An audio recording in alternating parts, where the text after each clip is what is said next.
appreciate that. Well, in Pennsylvania and across the nation, more than 40 million Americans rely on the Supplemental Nutrition Assistance Program, otherwise known as SNAP, to provide food for their families. And with the deadline for a new farm bill approaching, SNAP funding continues to be a major debate between both parties. Erie News Now Washington, D.C. correspondent Brendan Scanlon spoke with some Pennsylvania lawmakers about SNAP and the farm bill.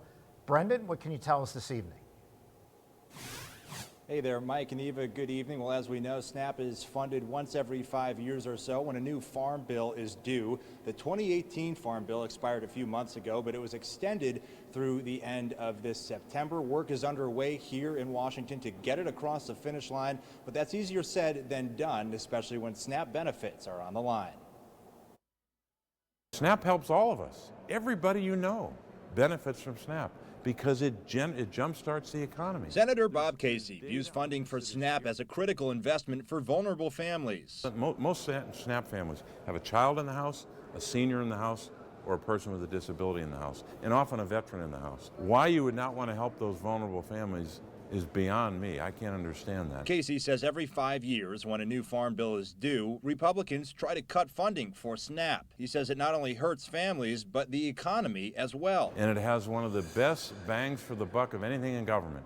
You spend a buck on SNAP, we get a lot more economic activity than a buck. But House Republicans say there are no cuts to SNAP in their version of the Farm Bill. However, their version does limit future increases to the Thrifty Food Plan, a plan that calculates how much money recipients receive. The plan is usually adjusted for inflation, but in 2021, the USDA allowed plan costs to increase beyond inflation for the first time, resulting in a 21% increase in SNAP benefits. House Republicans want to return the plan to be adjusted for inflation only. Doing so is expected to result in $30 billion less for SNAP over the next 10 years. I want them to have supplemental nutritional assistance. House Agriculture Committee Chairman Glenn Thompson says his version of the Farm Bill is a win for agriculture and for struggling families. I'm supportive of the nutrition title.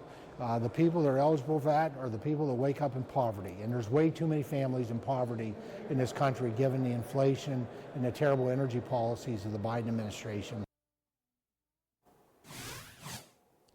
And Mike and Eva, the House and Senate will ultimately have to compromise on a final farm bill and pass it through both chambers. Chairman Glenn Thompson told me that he's working every day to bring his version, his House bill, his House farm bill, up to the floor, onto the floor as soon as possible. But that's really only half the battle. Of course, the Democratic-controlled Senate will have to get theirs through as well. For now, reporting live on Capitol Hill for Erie News Now, I'm Brendan Scanlon. Mike and Eva, back to you.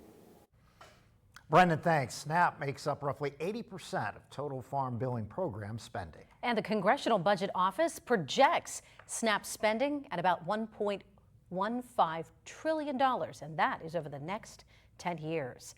Still